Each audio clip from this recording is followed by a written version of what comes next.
Hi everyone, I'm Shauna and welcome to my channel. Today's video is my recommendations for anybody who wants to go on a no-buy. These are my best tips and suggestions to help anybody who's thinking about going on one. I'm hoping that I'll be able to provide you with tips, ideas, and suggestions that maybe you haven't heard before. My number one, I think it's more of a reminder that no matter when you're watching this, if it's January 1st, 2021, March 14th or July 29th, there is never a wrong time to start a no-buy. You don't need to wait for the next month or the next year to start it. Whatever day, whatever moment or month you're at is good enough to start. It doesn't have to be a January to January thing. Even if you're watching this on January 2nd, oh, I missed a month, I'll start in February. No, if you're thinking about going on a no-buy, you can start it whatever time or date you're at the moment that you're thinking about it and you feel like it's something that you need. The next one would be to watch as many kind of videos with rules and year-end wrap-ups as you can, because I found a lot of people have different takes on their rules and like what specifically they're governing in their no-buy. And a lot of people are really trying to make sure their most strict or their most problematic areas are the ones that their no-buy is covering. Some people are more expensive than others. Some people have particular rules for gift cards or coffee. I think hearing different perspectives on how these things are being structured, as well as hearing advice from people who they've spent the year, they've made the mistakes. There is a genuine snowball fight happening in the front of my house. These kids just came onto my driveway. I love it. Okay. I've realized from watching other people's videos that some of their things aren't for me, or some of their rules aren't for me. I've even heard many of you come up with really great ideas about just tweaking some specific things. Like they're only going to allow in a certain number of palettes, or they're going to be able to get in nail services. And I just think that hearing as many perspectives as possible is just really beneficial. I didn't set it for things like coffee or dates or eating out, because I generally, like myself, don't eat out alone. I only eat out with my partner. And so that was covered under budget. Or I never put coffee in there. And I did put things like services in there. I didn't totally, follow everything. I really tried my best. There's so much no-buy content out there, and I think watching as much as you can is helpful. My second follow-up to that is to do a trial run for a week or a month. So this trial period is still your no-buy. It's not like, oh, oops, like I'm not really in my no-buy. Like I bought a sweater, like, oops. No, it's still in your no-buy, but you're kind of trying to figure out, what do you actually need? Are your rules serving you the way that you feel like they are?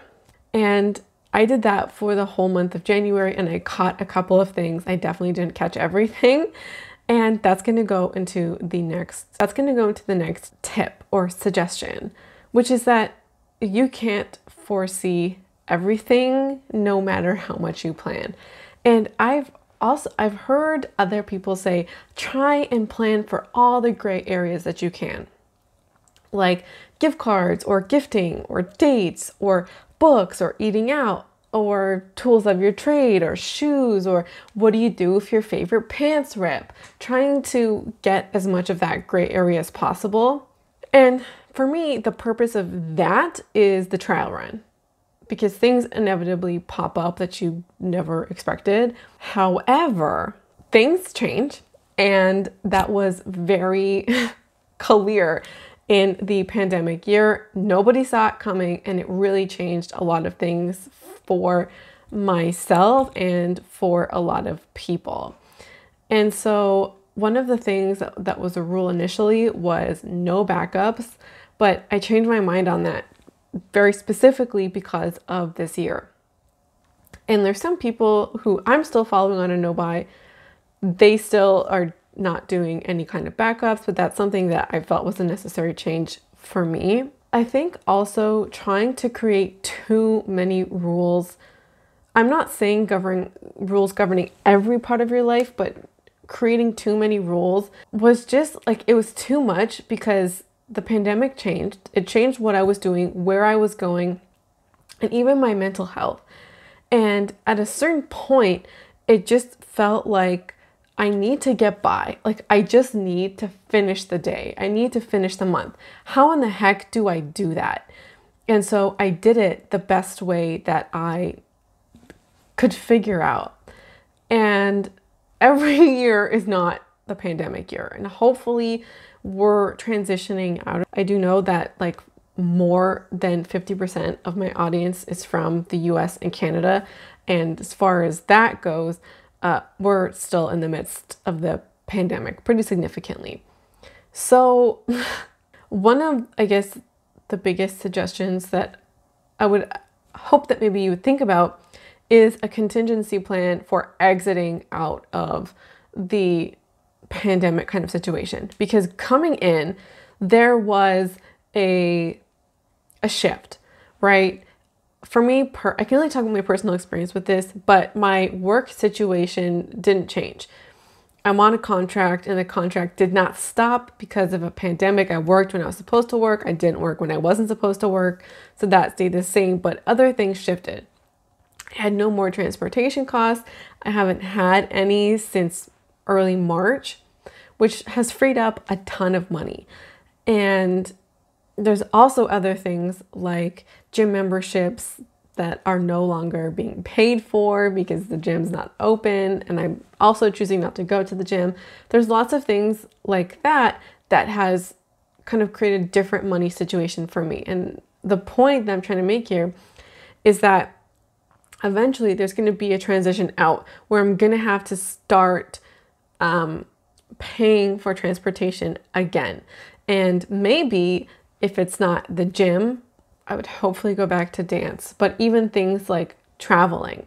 I think many of us would like to travel as soon as it's possible, and budgeting for that, to have a budget to be able to travel if you don't already have that already.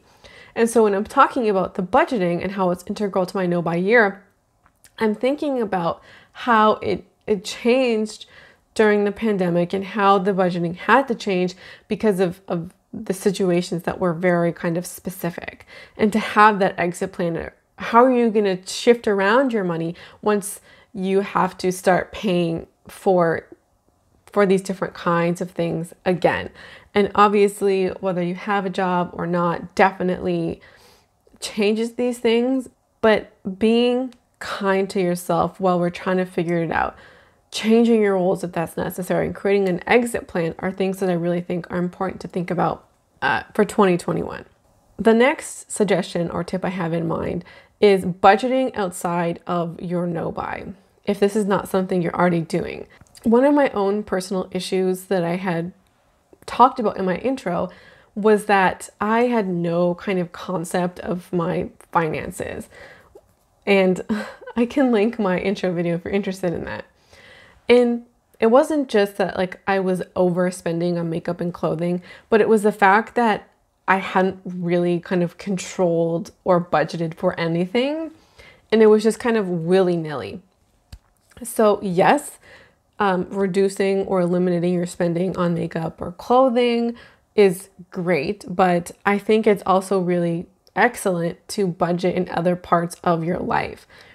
And so that is what was kind of governing my eating out with my partner and our dates, or the grocery trips, or the haircuts, or all of those kinds of things. And when money kind of freed up because I was no longer going to school, that was $100 a month that I could say, all right, where can this go? Is that going to go to savings? Is that going to go somewhere else? Here's the thing, guys. Budgeting for me was part of the no-buy year experience. I want to make that very clear.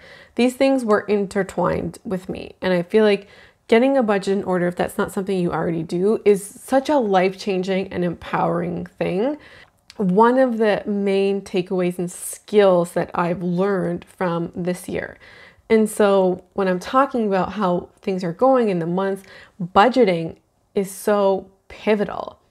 And so when things change for me mid-year, and I'll talk about, not accounting for everything in just a second, I put money that was supposed to be saved into the Sam's or into food, things like that I should have been saving, and it felt like I was breaking my no buy, but was part of the way that I just kind of got through the month. When you have a budget and you know your numbers, you can move that kind of money around and still have an ease of mind because you know all your numbers, you know how much money you're making a month, how much your rent is, how much your car payment is, how much your grocery bill is, your kids' dance lessons, whatever it is, your grocery budget. You can move that kind of stuff around once you know your numbers.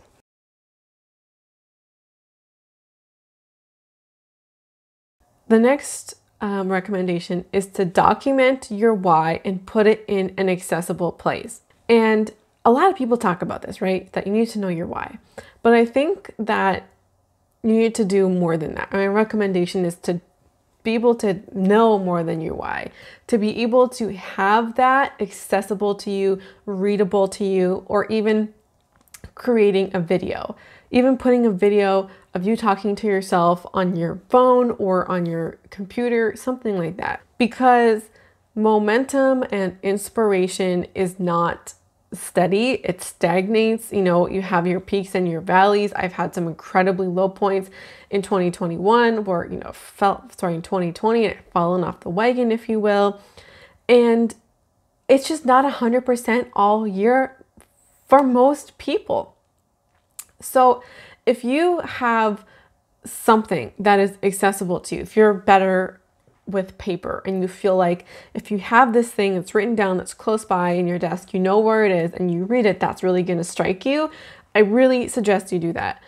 Or if you feel like watching yourself in a video would be more helpful, I really suggest doing that.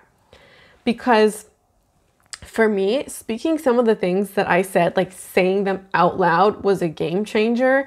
And it was like really impactful to say out loud, hey, I don't know my finances. I feel dumb saying that out loud. And saying that out loud was like, whoa, Shauna, you need to figure this out. But also saying out loud that I want to save money and I have goals for myself, that I want to be able to buy a house. I want to be able to get married. These are things that bring a smile to my face and make me excited when I think about them, but also more importantly, when I say them out loud. And so I have videos, my intro video, and then my 6 months update, which was like how my no-buy is changing my life. I've watched those back a couple of times because I wanted to know what Shauna in that moment was thinking. What was this Shauna in her intro? What was she thinking? What were her goals? And they were really nice refreshers. And I was re-inspired by myself. It's still me. And I was re-inspired by myself. And so it made a real difference in kind of keeping that motivation. And also it's a way to show up for yourself. And when motivation is low, it's like, okay, here's this tool you have in your back pocket to show up for yourself and to have this kind of contingency plan in place. And I really think that check-ins, whether you have prompts on paper or things that you kind of film and put on your own computer, I'm not telling you all to start YouTube channels, but I really found the check-ins so helpful. And having even a few prompts, like what tempted you this month? How are you doing? How is your headspace doing?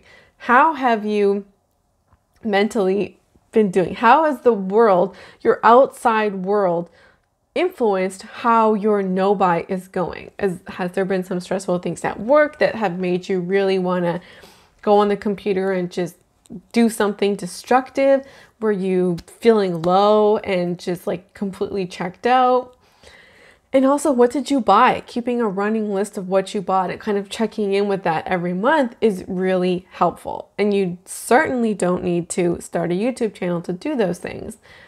But I really found that video format helpful, and I'm very grateful to myself that I decided to do this channel, because now I have this like diary, and I have looked back at some of these videos, and it's honestly sometimes hard to watch and like breaks my own heart to know how I felt at that time. And there's footage for a couple of months that I have on my computer that I never showed, where it's just like a breakdown, and like it brings tears to my eyes to know that I felt that way. And these things influence the nobuy, and I think it's really like, to get the most amount of it is to kind of document these things as they happen. Like, I'm genuinely like tearing up thinking about how I felt in some of these months. And it really helps me make sense of what happened when stuff happened. We're getting to the bottom of the list. I really would encourage you to set goals for savings or paying down debt and keeping track of those things. I found it really helpful to like write out a monetary amount of what I wanted to save, because looking at that growth, even if it's like, how much debt do you want to pay off this year? Looking at that growth was so motivating. I tracked my opening and closing numbers for like my overall bank account from January, before I publicly came on the platform and was like, hello, I'm Shauna, here's my nobuy. I'm trying to figure it out. Anyways, I didn't say initially online what I wanted to save, but I had that number in my mind, and I have surpassed it. I kind of lowballed myself. And so now it's giving me ideas on what I can do next year.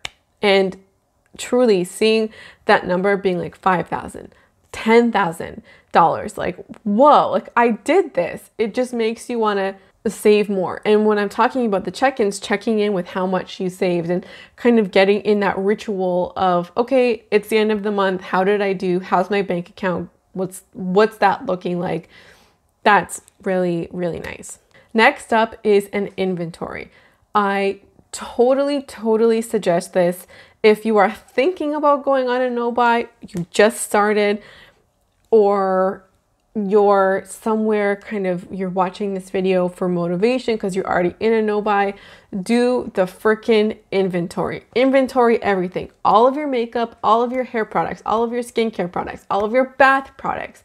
And if you can, do your clothes too. It is shocking, and it like disgusted me the first time I did that. I was like, holy shit, I have so much stuff and I'm just looking for more. Like, there's more. I want more. I want more. I've talked about this kind of ad nauseum on my channel, and just our homes being containers to just hoard things and to collect things.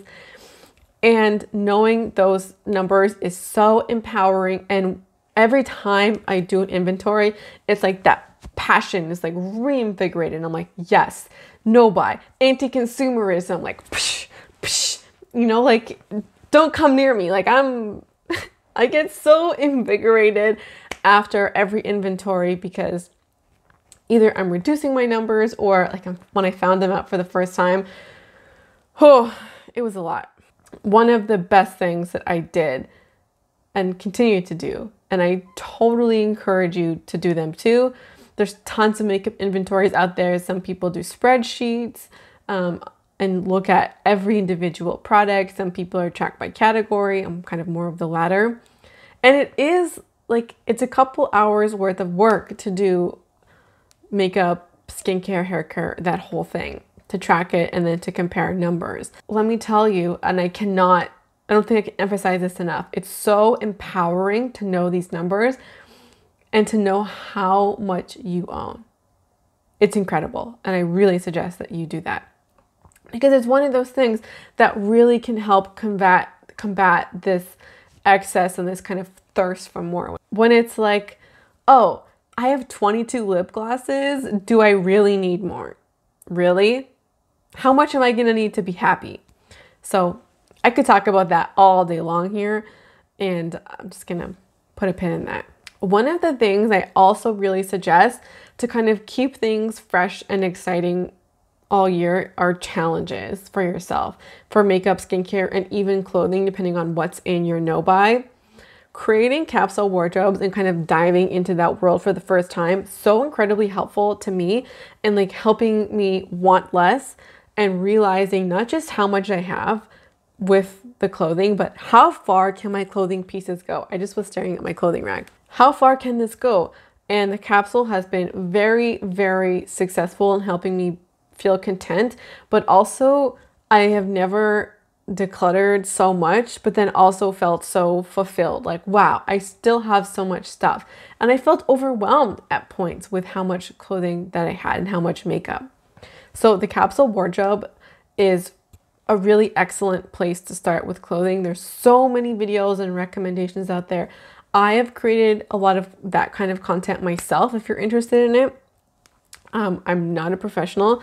I will actually link some people that I really, really love to watch in the description. There's so many with different styles, and there's stylists that I follow here on YouTube and also Instagram. And like just playing with that kind of stuff was very helpful. And like, I'm by no means an expert, but I think I've said it 12 times. Just that act of playing and figuring it out and trying it helped me feel satisfied with what I have. And like things from being stale, it also helped me realize what genuine holes were in my collection, in my clothing that really needed to be filled.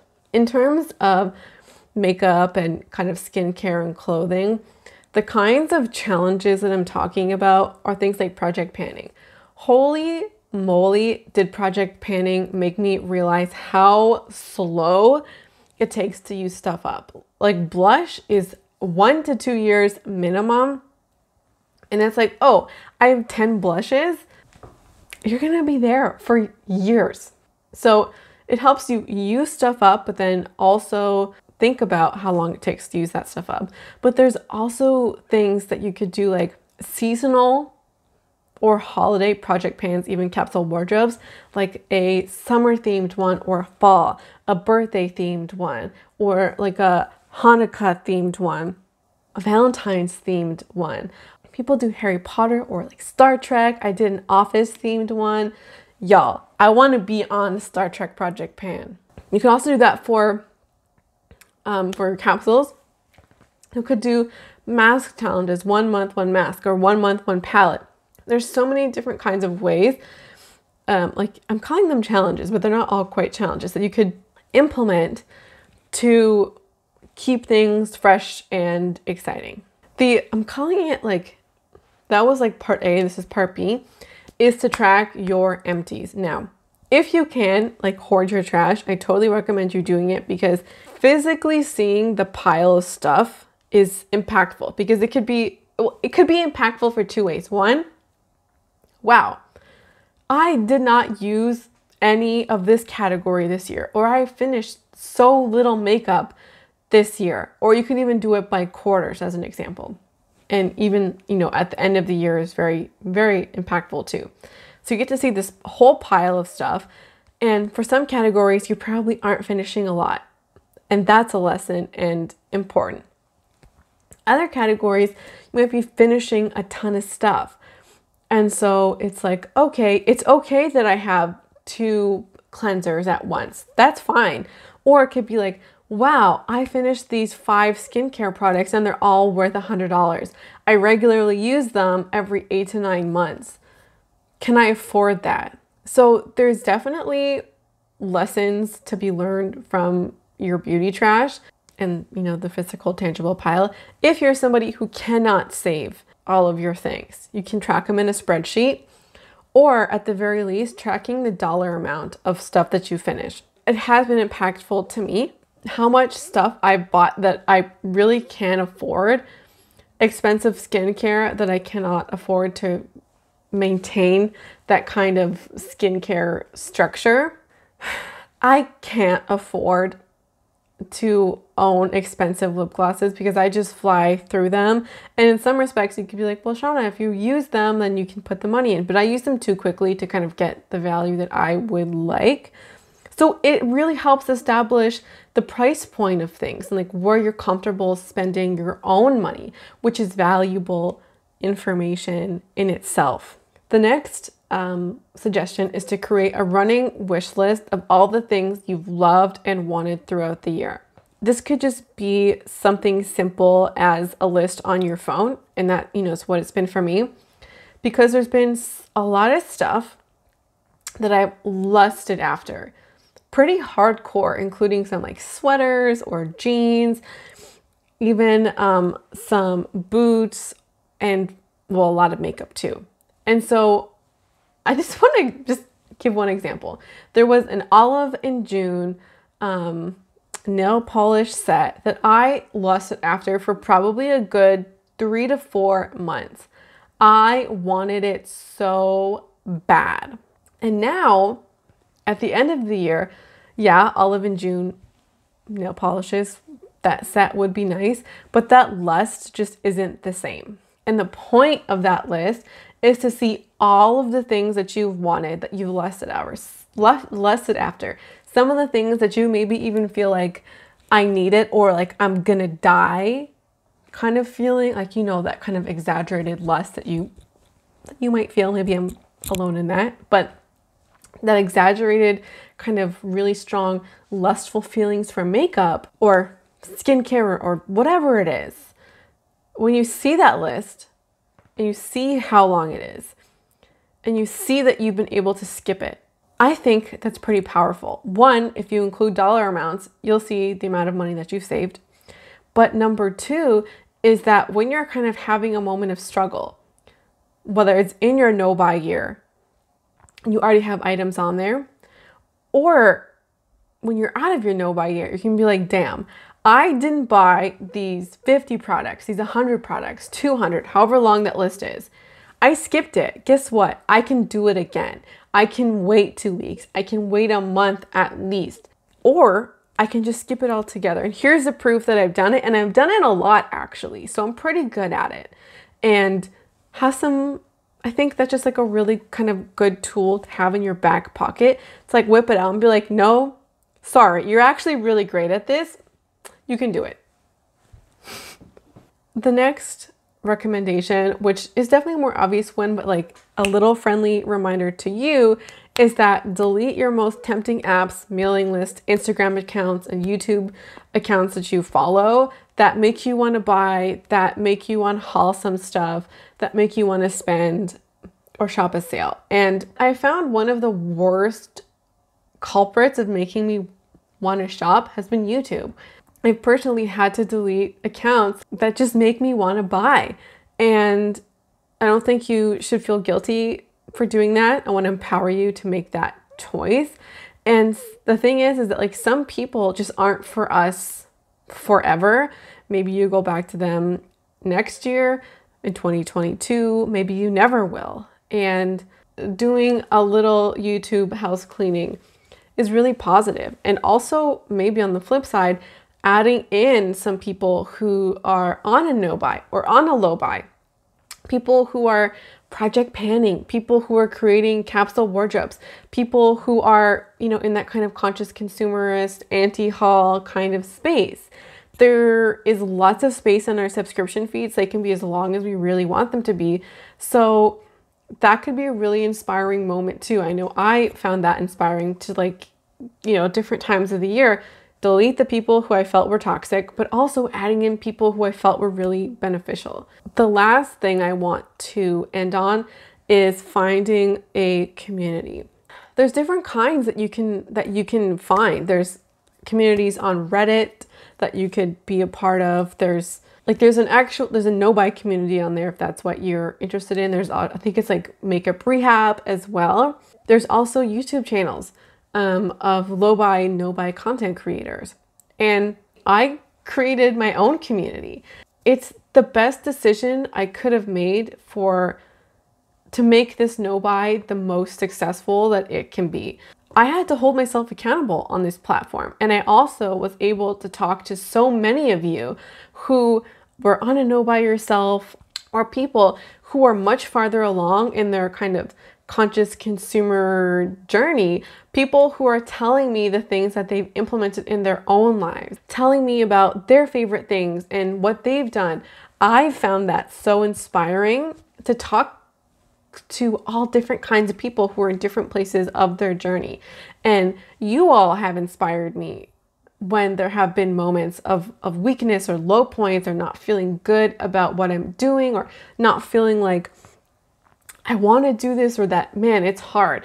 And that community has inspired the freaking hell out of me. I hope that this community will be one for you that you can lean on next year. My no buy content is all in a playlist if that's for you, but I'm also going to be on a low buy next year. And there's very specific rules for that I have never really heard anybody kind of talk about. So I'm really excited to introduce that. But there's also going to be other things on this channel that will hopefully inspire you, more conscious consumer kind of content. But I'm not the only one. There's so many people, even on Instagram, there's lots of people there who are doing the damn thing.